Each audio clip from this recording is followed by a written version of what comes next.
appreciate you guys for tuning in and hanging out with us. We're here to talk some wrestling, guys, and we're having some fun with some fun topics this week. One of them being, so far, guys, so far in the wrestling business, who would you say has had the best year and why? While you guys think about that, I will tell you who I think I had the best year and why. For me, I would say the person that has had the best year and the biggest impact this year is none other than Seth Franklin Rollins.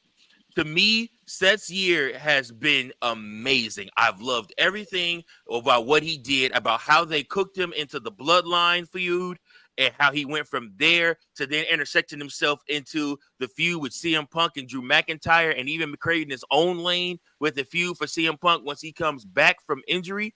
He is taking a little bit of time off right now, but I just appreciate all that Seth Rollins did. He was the first half of this year's MVP in my book, just with everything he was able to do in a wrestling ring. His promos were fire. His entrances was fire. His gear was fire. Like I said, he has a fire wife. She's beautiful. And like I said, and I got a chance to meet him this year more than anything. That was pretty cool too. And I just think Seth Rollins has had such a great year. He has had one of the best wrestling years this year. And I feel like he really finally came into his own and found his own this year. Because I feel like for a while he was searching. They kept changing up his music, and things like that. And they were trying to find the right niche for him. But the crowd finally locked in. And once you finally get the crowd in the palm of your hands and they're singing your song, they started singing his song over chanting CM Punk. That's how you know Seth Rollins is over. That's how you know he's the man. So in my eyesight, I believe Seth Rollins has had the best year, although I know he's probably going to miss a good amount of time this coming fall.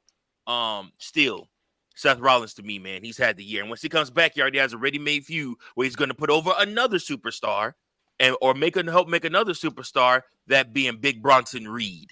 So to me, like I said, Seth Rollins, you can put him in the ring with anybody. He works well with anybody. He cuts a great promo.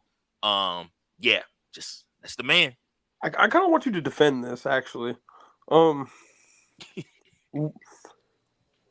you're telling me you can't think of any other wrestler on the WWE roster that has had a better year than Seth Rollins?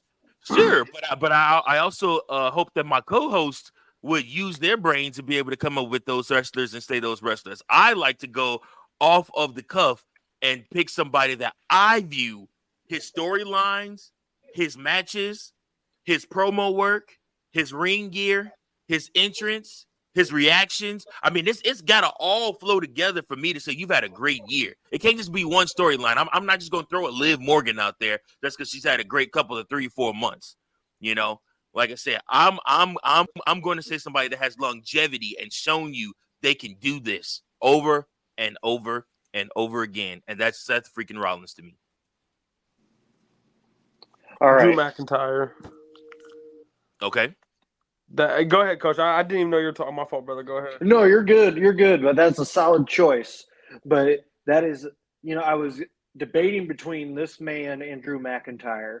But I think this guy has had a phenomenal year. And that one being the Ring General, Gunther. Damn it, Coach. Damn it, man. Oh, my ass, bro. You set the IC title record. Then you have to have a guy bust out moves that haven't been legal in years in the WWE ring, like a brain buster, just to beat you. And then after you lose that title, you immediately win King of the Ring.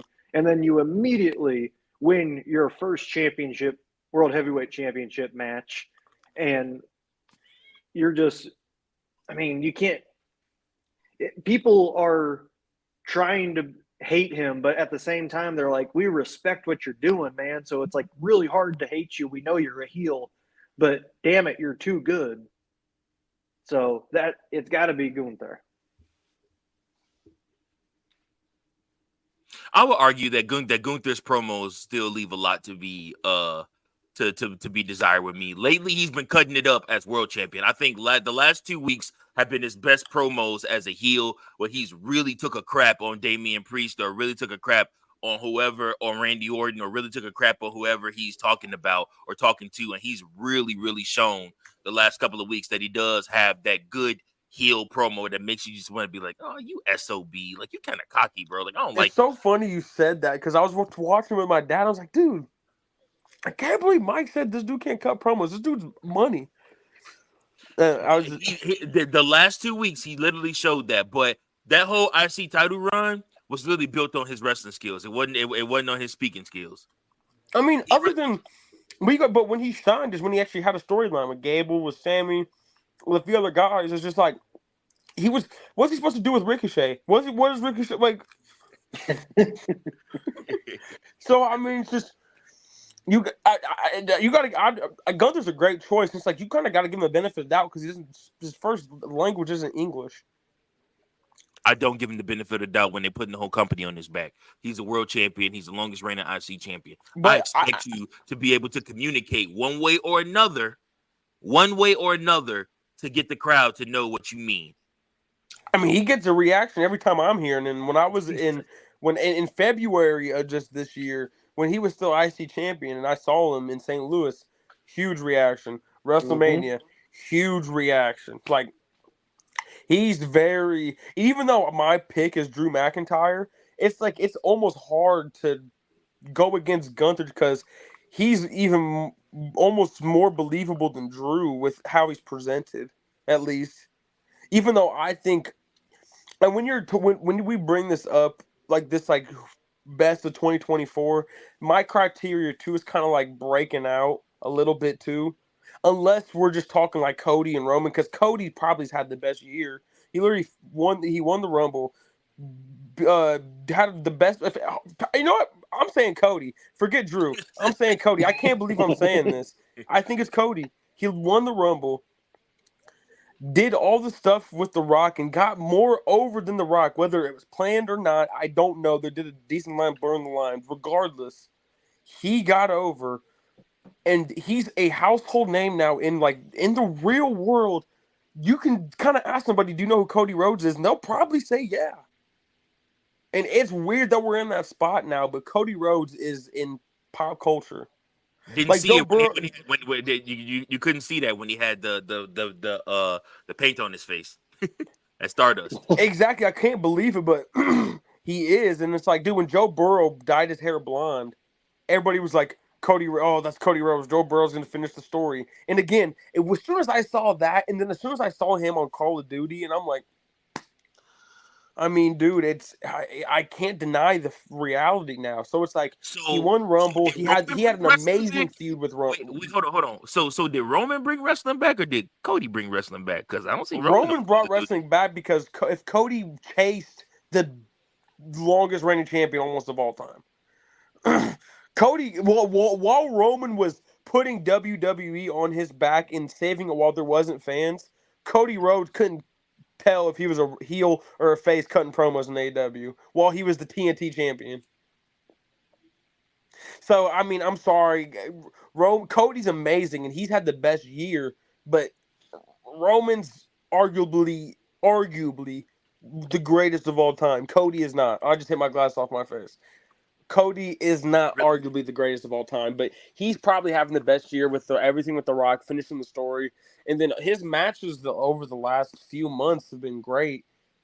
And I think the storyline now with the Bloodline is about to pick up and everything, to where he probably would have the best year, if we're not talking about Drew McIntyre too, to where that is a toss-up, man. Drew McIntyre is amazing. He's breaking out. He elevated his stock, and he's been losing more than he's been winning. Like, literally, he's been on a downfall, and he's doing nothing but go up. You have to be pretty good to be a main event guy and be having literally, people are preying on your downfall while you're preying on someone else's downfall. And it's like, what's crazy is he's the good. CM Punk's the bad guy. He's a dickhead. Like, he's like, CM Punk's the bad guy in this whole storyline, if you really think about it. Mm-hmm. So, I don't know. Is it Cody? Okay, It's Cody. It's Cody. I'm saying Cody. I'm saying Cody. All right. Okay. All right. Big Daddy C. Who you got? Man, Coach already took my answer, man. Like my whole thought process is going towards Gunther, so I don't know where I can go from this point on now. Like, It's a lot of wrestlers. I mean, you could name Will guys from Ospreay. AEW, guys from TNA. You can name a certain somebody who we haven't named yet. Oh, say Joe Hendry. don't say it, bro. Yeah. Yeah. Did somebody say his name? See, listen. Ziggler. Somebody just said his name. Come on, see. Wave your hands from side to side and say you believe in Joe Hendry.